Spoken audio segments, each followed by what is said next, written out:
So we had some technical problems, and this is part B of relationships. And I asked you to go listen to part 1, or this might not make a whole lot of sense. So Bob was right in the middle of the sentence when my technology broke down. So Bob, go ahead. Well, I was just saying that I was going to throw a little bit of a curveball onto this whole relationship discussion, because there are outside forces that also affect our relationships. One simple example, when we were kids, I'm sure a lot of us heard from our parents, "You're hanging out with the wrong crowd. We don't like you hanging with this person." They didn't like the relationship with certain people. Now, maybe they were right, maybe they were wrong, but that was an outside force that had an effect. Now, let's jump to a much larger and more important relationship, and that's between one of our Supreme Court justices and a billionaire donor. And we are, as a society, are looking at that relationship, and we're saying, wait a minute, there's something wrong with that relationship. And now we're back to the 5 fundamentals that are always, trust, honesty, communication. And trust, exactly. Trust is what we're losing in our relationship as citizens to our institutions. Right. So those kind of pressures are always swirling around in our attempts to connect. But I'm going to suggest that even there, those outside forces, my first thing when you said that was who says. Outside of who? Outside of what? Those forces are part of what shape our relationship. Even now, America is being shaped by the controversies and corruption of its own internal state of affairs. So my point is we could spend a dozen podcasts talking about the corruption, but the issue is, how do we reinstate a healthy relationship? How do we allow those relationships to bring us into accord? And I think the feedback loop of the press is part of that process. So, but to me, I don't want to spend time looking at the corruption, because there's so much of it. Again, we could spend a lot of time. I would rather talk about how do we remake our relationships, especially with nature. And I think once we do that, it'll reflect all the way up, so that we are honest, trustworthy, we're in communication, we're, all those aspects that they're at play. So to me, when it comes to relationship, in my mind, there are no outside forces. What we call outside forces is merely a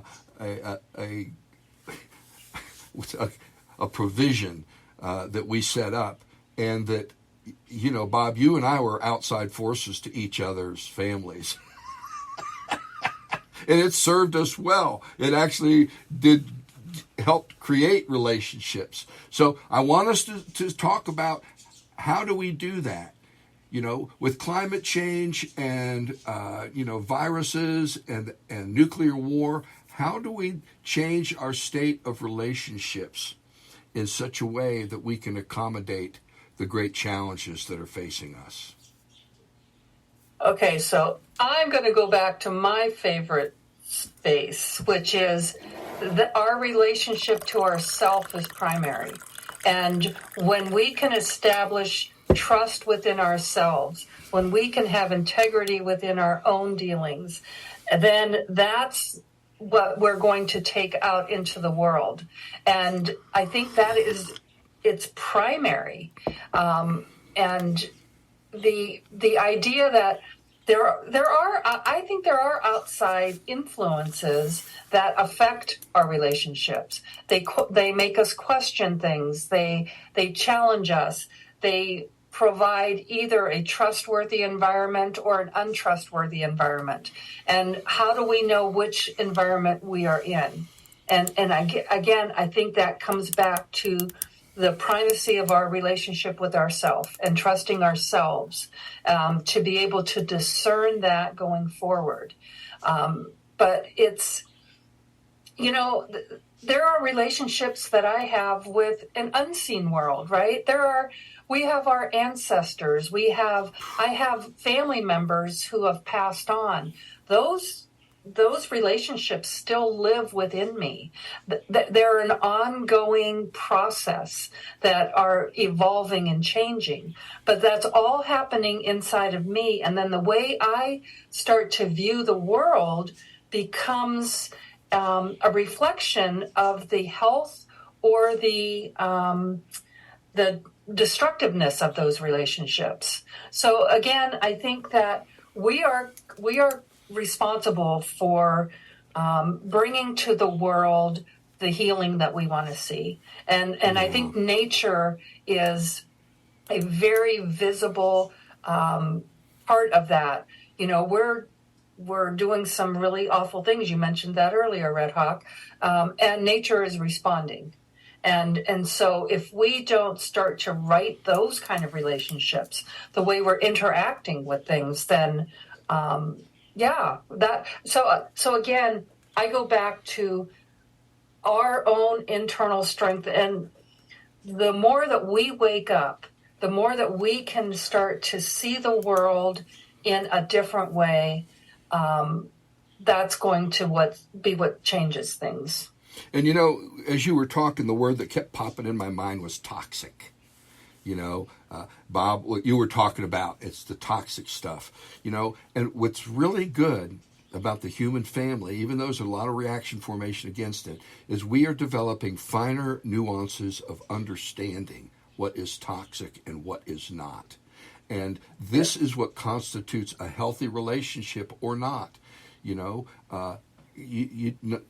To me, the first time I heard the word toxic was about poisons when I was a kid. Don't take this, it's toxic. And then I heard about it in the environment.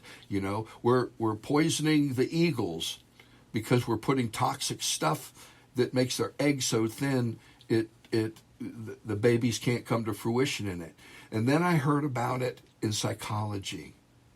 Narcissism is a toxic force outside of us that can really affect us. I had a boss who was a narcissist, and my God, she played it a lot better than Trump did, although Trump's gotten a hell of a lot more out of it than she ever did.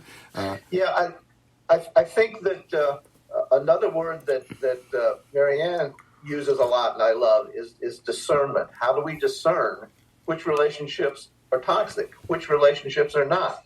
And that relationship with ourselves and the ability to strengthen that relationship then enables us to look outside and define and selectively adjust the screens between that either open or close to let us have relationships.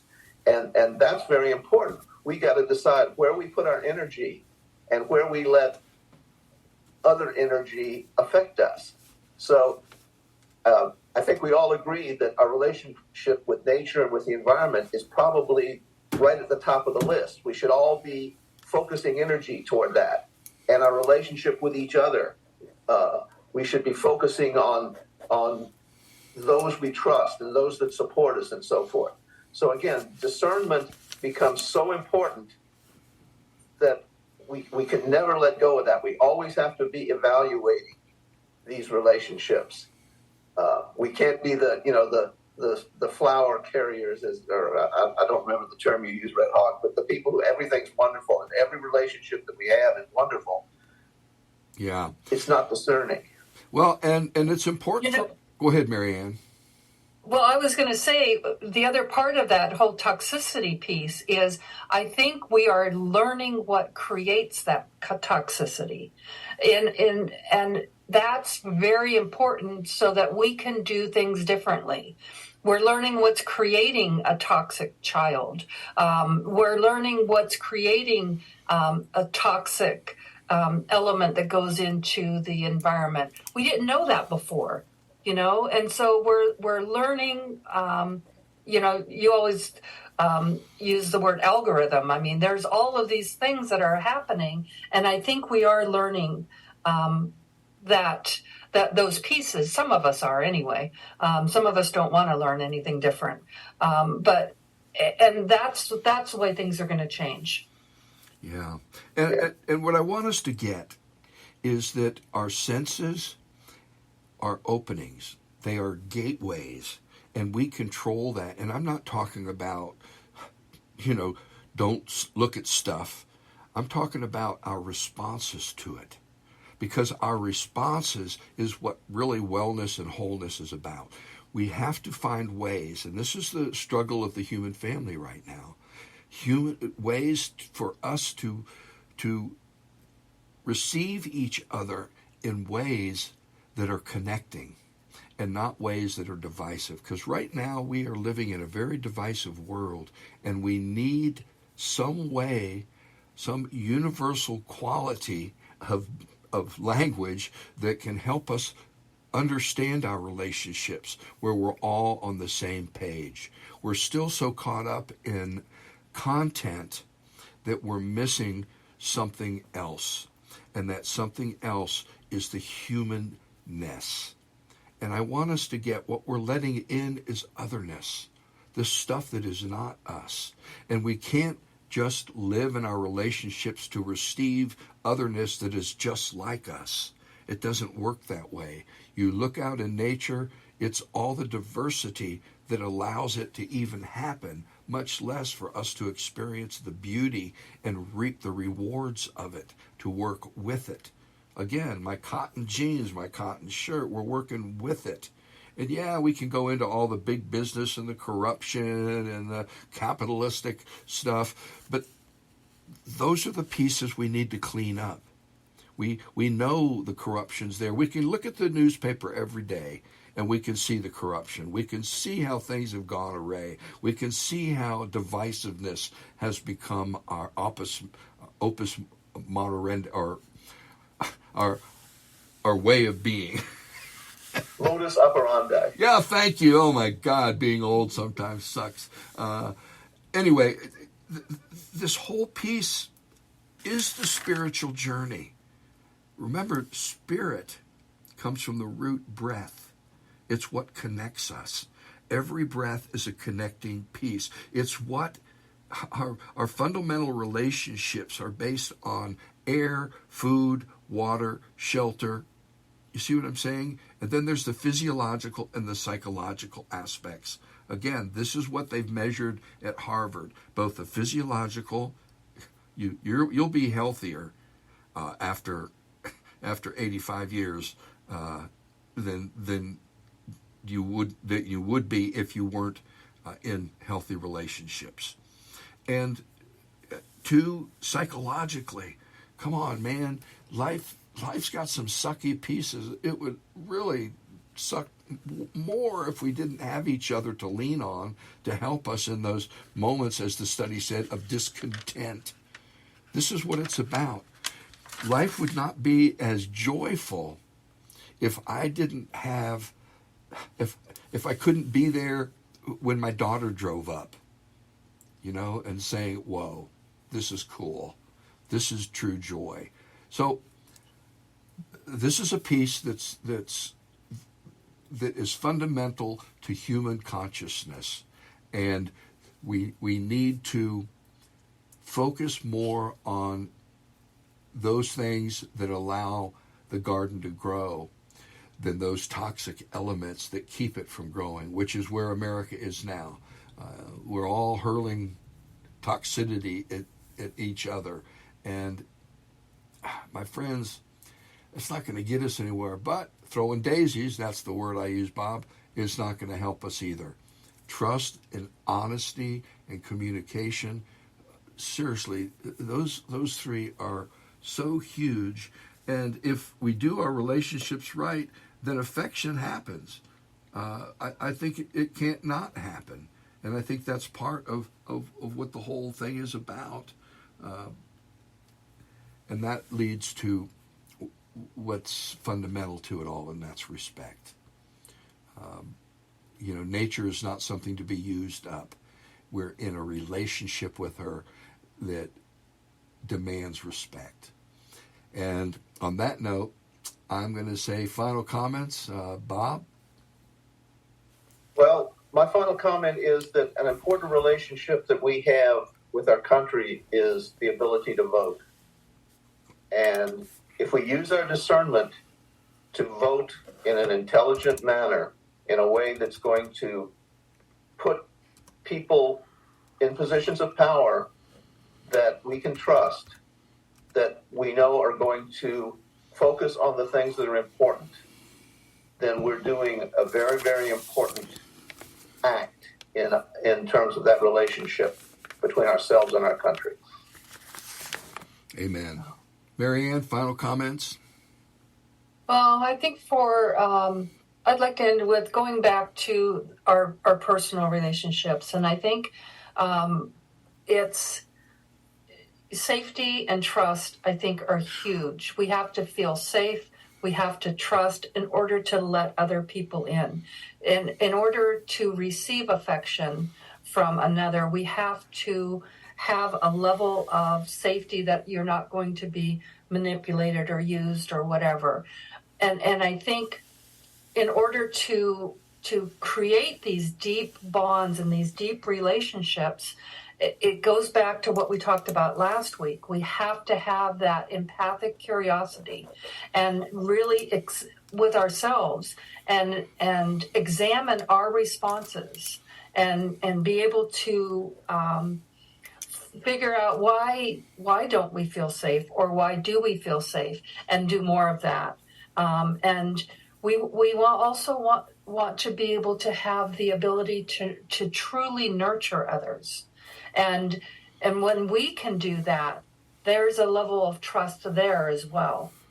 And I think it kind of goes back to that whole piece of safety and trust within our relationships.